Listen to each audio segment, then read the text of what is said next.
समस्त श्रोतागणों को मेरा प्रणाम। हमारे लास्ट वीडियो में हमने श्रीमद् भागवत गीता जी के महत्व को समझा और आज से हम गीता जी के प्रथम अध्याय के प्रथम श्लोक से शुरुआत करते हैं।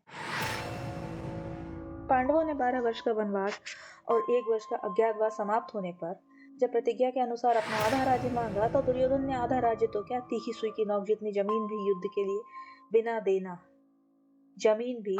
बिना युद्ध के देनी स्वीकार नहीं की। अतः पांडवों ने माता कुंती की आज्ञा के अनुसार युद्ध करना स्वीकार कर लिया। इस प्रकार पांडवों और कौरवों का युद्ध होना तो निश्चित हो गया और उसके अनुसार दोनों ओर से युद्ध की तैयारियां भी होने लग गई थी। महर्षि वेदव्यास जी का धृतराष्ट्र पर बहुत स्नेह था।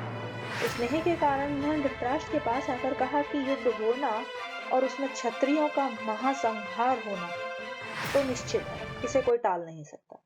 और यदि तुम युद्ध देखना चाहते हो तो मैं तुम्हें दिव्य दृष्टि दे सकता हूँ, जिससे तुम यहीं बैठे बैठे युद्ध को अच्छी तरह से देख सकते हो। इस पर धृतराष्ट्र जी ने कहा कि मैं जन्म भर अंधा रहा और अब अपने कुल के संहार को देखने के लिए मुझे कोई दिव्य दृष्टि भी मिले तो वो मुझे नहीं चाहिए, पर यह युद्ध कैसे हो रहा है ये समाचार जरूर मैं सुनना चाहूंगा। तब व्यास जी ने कहा कि मैं संजय को दिव्य दृष्टि देता हूँ। श्री संजय धृतराष्ट्र के मंत्री थे और मुनियों के समान ज्ञानी और धर्मात्मा थे।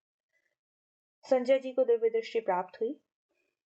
ऐसा कहकर व्यास जी वहां से चले गए। निश्चित समय के अनुसार कुरुक्षेत्र में युद्ध आरंभ हुआ। 10 दिन तक संजय युद्ध स्थल में ही रहे। जब पितामह भीष्म बाणों के द्वारा रथ से गिरा दिए गए तब संजय ने हस्तिनापुर में जहां धृतराष्ट्र रह रहे थे आकर धृतराष्ट्र को समाचार सुनाया। इस समाचार को सुनकर धृतराष्ट्र को बड़ा दुख हुआ और वे विलाप कर शोक में डूब गए। फिर उन्होंने संजय से युद्ध का सारा वृत्तांत सुनाने के लिए कहा और कहते हैं, धृतराष्ट्र जी कहते हैं, धर्म क्षेत्रे कुरुक्षेत्रे समवेता युयुत्सवः मामकः पांडवाश्चैव किम कुर्वत संजय। मतलब धर्म क्षेत्र कुरुक्षेत्र में युद्ध की इच्छा से एकत्रित हुए मेरे और पांडव के पुत्रों ने क्या किया संजय, बताओ।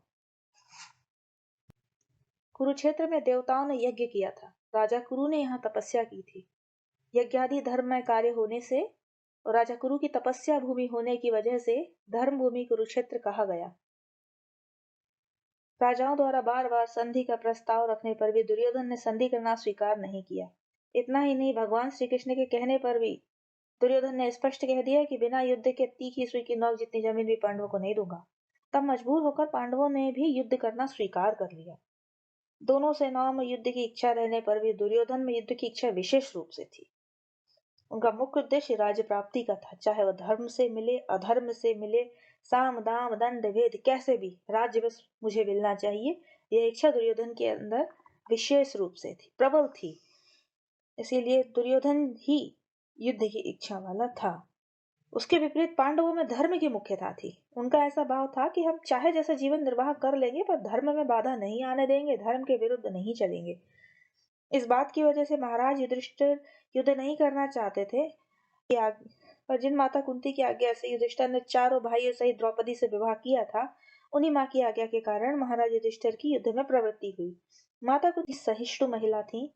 कष्ट से बचकर सुख आराम राज्य आदि चाहना यह बात उनमें नहीं थी।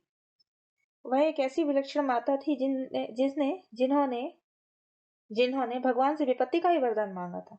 उनमें सुख की लोलुपता नहीं थी, पर उनके मन में 2 बातों को लेकर बड़ा दुख था। पहली बात, राज्य के लिए कौरव पांडव आपस में लड़ते चाहे जो करते, पर उनकी प्यारी पुत्रवधू द्रौपदी को इन दुर्योधन आदि दुष्टों ने सभा में नग्न करना चाहा, अपमानित करना चाहा। ऐसी घृणित चेष्टा करना मनुष्यता ही नहीं। यह बात माता कुंती को बहुत बुरी लगी थी। दूसरी बात का वर्णन आगे आएगा। दूसरी बात है, भगवान श्री कृष्ण पांडवों की ओर से संधि का प्रस्ताव लेकर हस्तिनापुर आए तो दुर्योधन, दुशासन, कर्ण, शकुनि आदि ने भगवान को पकड़कर कैद करना चाहा। इस बात को सुनकर कुंती के मन में विचार हुआ कि अब इन दुष्टों को जल्दी खत्म कर देना चाहिए, कारण कि इनके जीते जी पाप बढ़ते ही चले जाएंगे, जिससे इनका बहुत नुकसान होगा। इन्हीं 2 कारणों से माता कुंती ने पांडवों को युद्ध की आज्ञा दी थी।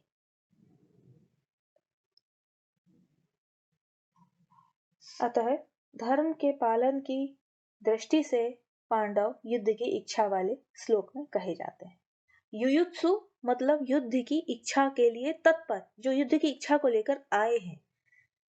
पांडव धृतराष्ट्र को पिता के समान समझते थे और उनकी आज्ञा का पालन करते थे। धृतराष्ट्र के द्वारा अनुचित आज्ञा देने पर भी पांडव उचित अनुचित का विचार ना करके उनकी आज्ञा का पालन करते थे।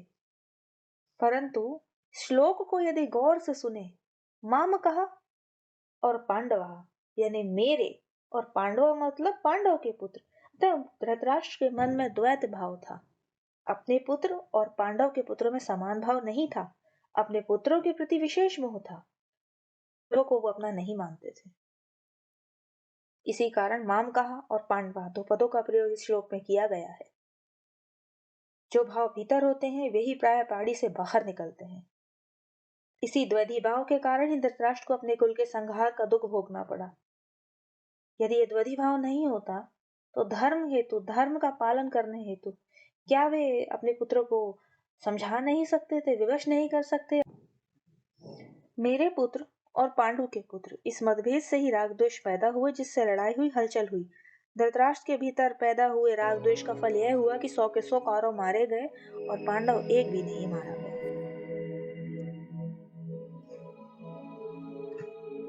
यह था गीता जी का प्रथम श्लोक। अगले अंक में हम द्वितीय श्लोक की बात करेंगे।